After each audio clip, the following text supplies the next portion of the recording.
Hi, guys. So, I wanted to do a quick little chit chat with you while my daughter was sleeping. I don't know if I'm supposed to look here or there, but it just feels so awkward looking at the black for some reason. So, I'm just going to look where it seems more natural, and at least I know that if I'm doing something weird, I can check myself a little bit.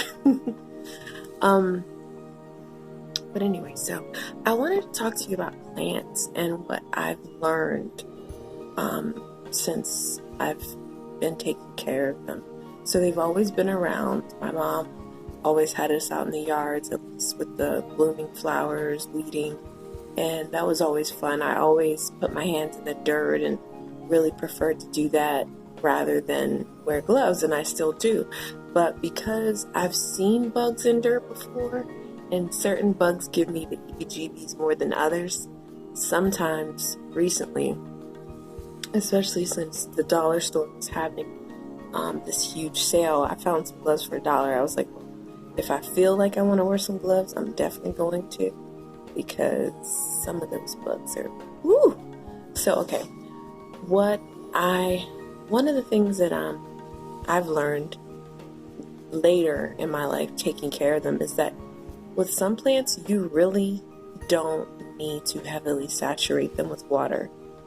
You tend to hear let the water or pour the water till it drains at the bottom. And I get the concept.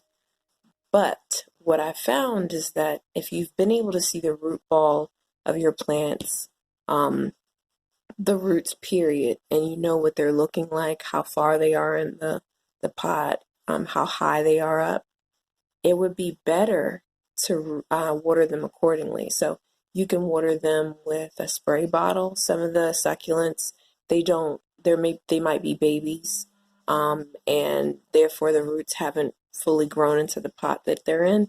There's really no need to saturate your entire pot because you're probably going to incur some rotting, and it's just going to take longer to dry, and they're just going to sit in a lot of moisture, a lot of water, and that's just not going to help them at all. So I would say water your plants accordingly. If you know your roots are pretty filled in the pot, then go for it. And if you know that they're not, then spray them or kind of drizzle. Like I like to sometimes take my hand, pour the water in there without making too much mess, or take a cup and pour water with the cup, and that'll definitely help. Also, I had a thought.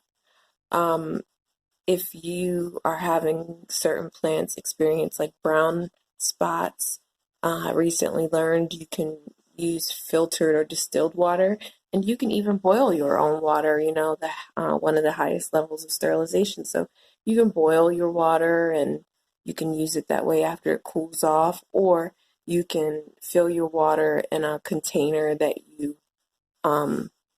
you'll have for maybe a couple days or however depends on how much water you want, and let it sit for like 24 to 48 hours, and that will also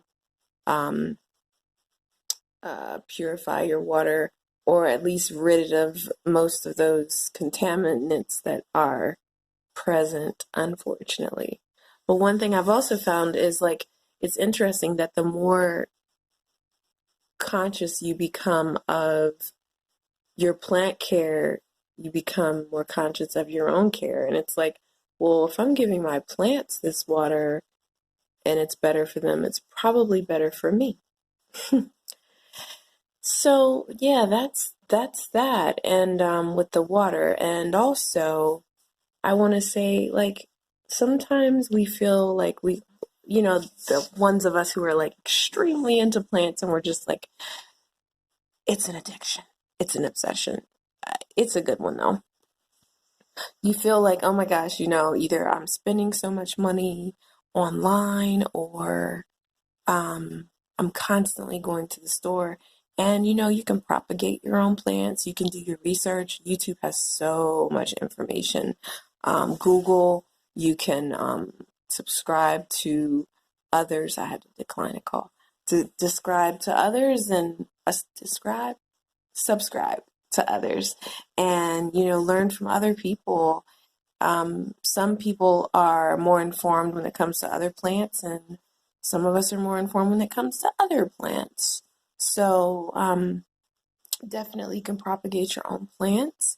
And, if you don't have any major issues with Goodwill or the thrift store, which I comment on sometimes, those are great places to find cool stands and cool pots. And, I know some people do not like their plants to sit in containers or planters without drainage holes, but you can also put rocks at the bottom, or, just again, being more mindful of the amount of water that you're using so that it's not taking as longer to dry out and it's time to be watered again. Macrame is a really cool way to hang your plants if you don't want to put holes in the wall, or you find yourself without a drill, or I'm always looking for space. So like right here is a nice sliding glass door that, I'm looking to put more plants up. I saw a cool video. I wish I could remember the woman on YouTube. If I can find it, I will definitely put her in the description. But she found a shower rod or a curtain rod and had the brackets extended like 6 inches away from the blinds, and she put that up against her window, like a long shower curtain or a shower rod. I'm sorry, might have been. Please forgive me if I'm wrong, but you get my drift. And that's where she had her pots, her hanging plants hanging from. Here's the stars, the sun. Hello. Okay, I think I paused that. I didn't mean to do that. But so that is a good idea. And your macrame, you can order it from Amazon. You can order it. Have a good night. You too, honey. You can order it on Hobby Lobby, and it's not expensive, and you can do your own macrame. I mean, I actually, started my own macrame wall hanging, and it's been fun. It's not completed, but I found like a huge bag, probably like 10, I don't know what to call it, 10 rolls of cool yarn at the thrift store, and it was like only like $2 and some weird 97 cents or something like that. And I was like, oh heck yeah, I'm gonna get that. I like being crafty and creative. I'll come up with something. So I use that as a way to hang my teeny little plants as well.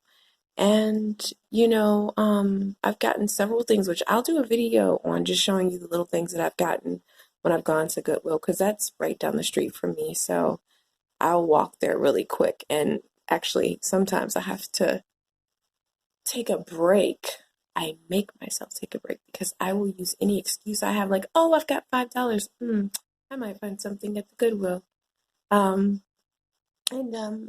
Another thing, one more thing I will say, just so that I've got one more tip out there for you. Look at the containers that you have in your house. When you purchase things at the store, you might have a cool bottle that you're like, dag, I don't want to get rid of this. That could be a cool propagating glass. I've seen some really cool things. Harli G, I think her name is Harli G or Harli G. Probably no. She is another person that has really cool videos. She did a video on using her fingernail polish jars as propagating bottles and cleans it out and does a tutorial on it. So that was pretty cute. So yeah, there's always little things that you can do. And, be creative, have fun. Don't, think outside of the box. Don't feel like you have to always go by the book, because you will find things that will, encourage more creativity, and things that will make your plant collection even more fun. So I can't think of anything else right now. More than likely, when I get off this video, I'm going to be like, daggett, that is what I wanted to share. So yeah, that was it for now. To be continued. It was good talking to you. Please like if you like. I would love to have you on board, riding on this train with me of life. And subscribe. Have a good one. Talk to you soon.